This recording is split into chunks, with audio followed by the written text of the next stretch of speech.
जय श्री कृष्णा। राधे राधे। दशा माता के दिनों में सुनी जाने वाली कहानियाँ। पहली कहानी, गणेश जी की कथा। एक अंधी गरीब बुढ़िया माई हमेशा गणेश जी की पूजा करती थी। उसके एक बेटा एक बहू थी। गणेश जी उसकी पूजा पाठ से बहुत प्रसन्न थे।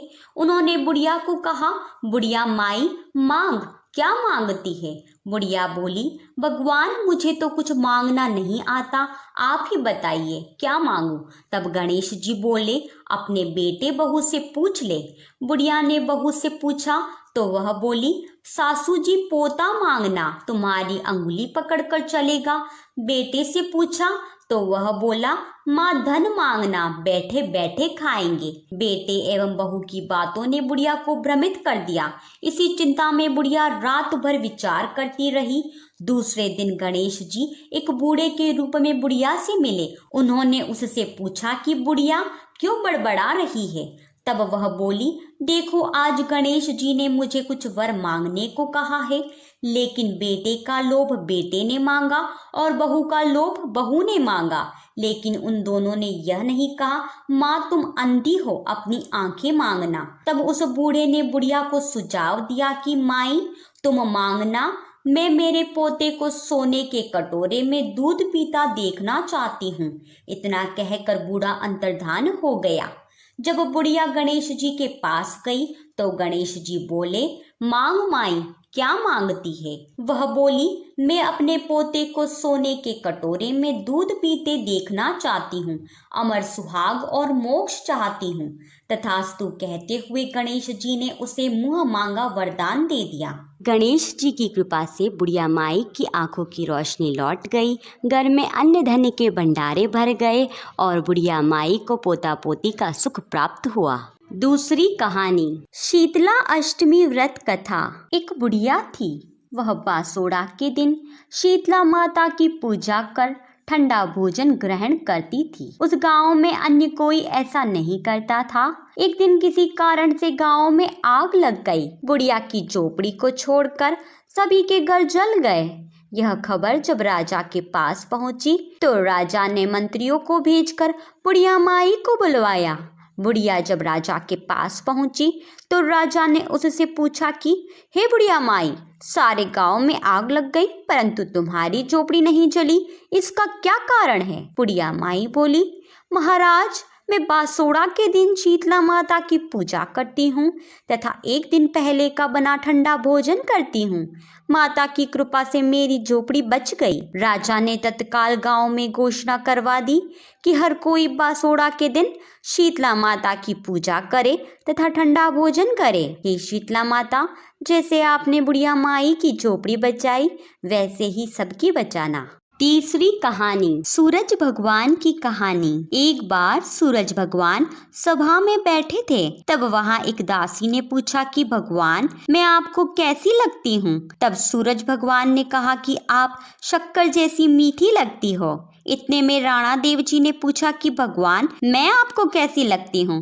तब भगवान बोले कि नमक के जैसे लगती हो। राणा जी को बहुत गुस्सा आया और मन में सोचा, भगवान ने मेरे को नमक के जैसा खारा कहा और दासी को मीठा। वहीं से राणा देव जी ने भगवान से अणबोला ले लिया। भगवान ने सोचा राणा देव जी को मनाना पड़ेगा। सूरज भगवान ने अपनी माँ से कहा, माँ आज खाने में नमक मत डालना। तीनों थाल परोसा, खाना खाने बैठे। तब सूरज भगवान ने खाना शुरू कर दिया परंतु राणा देव जी ने नहीं खाया। भगवान ने कहा, खाना क्यों नहीं खा रहे हो? तब राणा देव जी ने कहा, खाने में स्वाद नहीं है, नमक के बिना खाने में स्वाद नहीं होता, ऐसा भगवान ने कहा और नमक का महत्व बताया। यह सुनकर नमक की महत्ता का पता चला और राणा देव जी खुशी खुशी भोजन करने लगी। चौथी कहानी, पथवारी माता की कहानी। पौराणिक कथाओं के अनुसार एक गुजरी माई थी। उसके दो बहुएं थी। दोनों बहुओं को सास ने दूध बेचने के लिए पास के गांव में भेजा। बड़ी बहू काफी होशियार थी और पैसों का हिसाब भी रखना जानती थी, इसीलिए रोज दूध बेचकर सारे पैसे लाकर सासू माँ को दे देती थी। इसके विपरीत छोटी बहू बहुत भोली थी, उसे हिसाब लगाना नहीं आता था। एक दिन जब वह दूध बेचने जा रही थी तब उसने देखा कुछ महिलाएं पथवारी पूजन कर रही है तथा जल से पीपल के वृक्ष को सींच रही है। बहू ने उन महिलाओं से पूछा, पथवारी पूजने और सींचने से क्या फल मिलता है? इस पर उन महिलाओं ने उसे बताया, पथवारी माता सींचने और पूजने से अन्न धन एवं लक्ष्मी की प्राप्ति होती है। महिलाओं की बातें सुनकर छोटी बहू ने दूध वहीं बड़ पीपल में चढ़ा पथवारी माता को सींच दिया। वह प्रतिदिन इसी तरह दूध ले जाती और पथवारी माता को सींच आती। कुछ दिनों बाद जब सास ने बहू से दूध के पैसे मांगे तो उसने दूसरे दिन लाने की बात कह दी, परंतु वह अगले दिन भी पैसे नहीं लाई। इस तरह पूरा 1 महीना बीत गया। तब सास ने कहा, आज पैसे लेकर ही आना। अगले दिन जब वह पैसे लेने के लिए घर से चली तो उदास होकर पथवारी माता के चबूतरे के समीप बैठ गई। तब पथवारी माता बुढ़िया का रूप धारण करके आई और बोली, बेटी यहाँ इस तरह उदास क्यों बैठी हो? बहू बोली, मेरी सास मुझे रोज दूध बेचने भेजती थी, परंतु मुझे तो दूध बेचना आता ही नहीं, इसीलिए मैं तो पथवारी माता के ही दूध सींच देती थी। आज सास ने पैसे लेकर आने के लिए कहा है, अब आप ही बताएं मैं पैसे कहाँ से लाऊं? बुढ़िया माई बोली, बेटी यह पत्थर पड़े हैं, इन्हें टोकरे में भरकर ले जा, इन पत्थरों को कोठे में रख देना। बहू ने बुढ़िया माई के कहे अनुसार पत्थर टोकरे में भर लिए और घर जाकर उन्हें कोठे में रख दिया।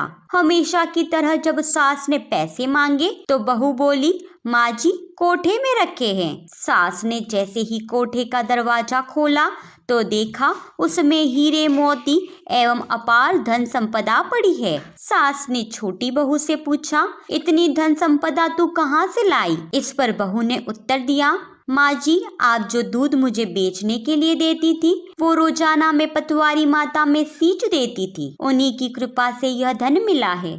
यह सारी बात जब बड़ी बहू को पता चली तो उसने सोचा, छोटी तो कच्चा दूध सींचती थी, मैं गरम गरम दूध सींचूंगी। यह सोच वह रोजाना गरम गरम दूध सींचने लगी। छोटी बहू की तरह पूरा महीना बीतने पर वह पथवारी माता के पास जाकर बैठ गई। पथवारी माता बुढ़िया के रूप में आई और बोली, बेटी क्या चाहिए? बड़ी बहू बोली, मैं रोजाना पथवारी माता के गरम गरम दूध सींचती रहती हूँ, अब सास पैसे मांग रही है, आप बताएं पैसे कहाँ से लाऊं? इस पर बुढ़िया माई बोली, यह पत्थर रखे हैं, तू भी ले जा। बहू ने ढेर सारे पत्थर टोकरे में भरे और बड़ी मुश्किल से घर के बाहर तक पहुंची कि ठोकर खाकर गिर पड़ी। सारे पत्थर घर के बाहर ही गिर गए।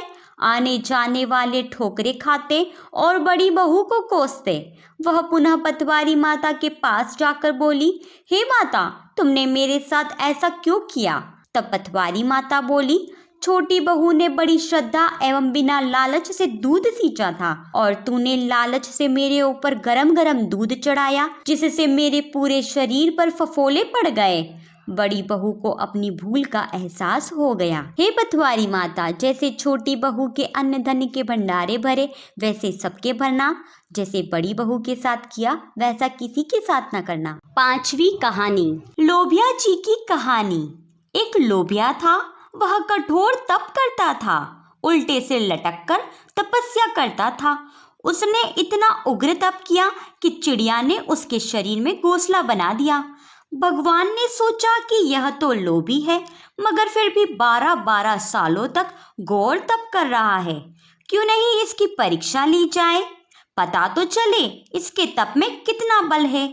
भगवान ने ऊपर से सोने की अंगूठी नीचे डाली। लोभी ने जैसे ही अंगूठी देखी, उसने पहले चारों तरफ देखा और अंगूठी को अपने पैरों तले दबा दिया। भगवान धरती पर पधारे। लोभी के पास जाकर पूछा, तू तपस्वी है या लोभेश्वरी? लोभी ने यह सुनकर भगवान से कहा, मैं 12-12 वर्षों से आपकी तपस्या कर रहा हूँ और आप मुझसे पूछते हैं कि मैं तपस्वी हूँ या लोभेश्वरी। यह सुनकर भगवान को हंसी आ गई। और भगवान ने कहा, अपना पैर ऊपर उठाओ। लोभी ने जैसे ही अपना पैर उठाया, सोने की अंगूठी लोभी के प्रभाव के कारण लोहे की हो गई। सोना लोहा बन गया। भगवान ने कहा, अब मैं तुम्हें तुम्हारे तप का फल नहीं दूंगा। भगवान के ऐसे वचन सुनकर लोभी बच्चों की तरह फफक फफक कर रोने लगा। भगवान ने उसे रास्ते पर बैठने के लिए कहा और कहा कि महिलाएं व्रत करेगी, कथा सुनेगी, मास भर स्नान करेगी। महीना समाप्त होने पर तीसरे या चौथे दिन तेरी कथा करेगी तो कथा और व्रत का फल महिला को मिलेगा। यदि तेरी कथा नहीं करेगी तो व्रत का फल तुझे मिलेगा। तभी से यह मान्यता है, कोई भी व्रत कथा करने के बाद तीसरी या चौथी कहानी लोभिया जी की सुनी जाती है। अधूरी वे तो पूरी कर जो, पूरी वे तो मान कर जो। जय श्री कृष्ण। राधे राधे।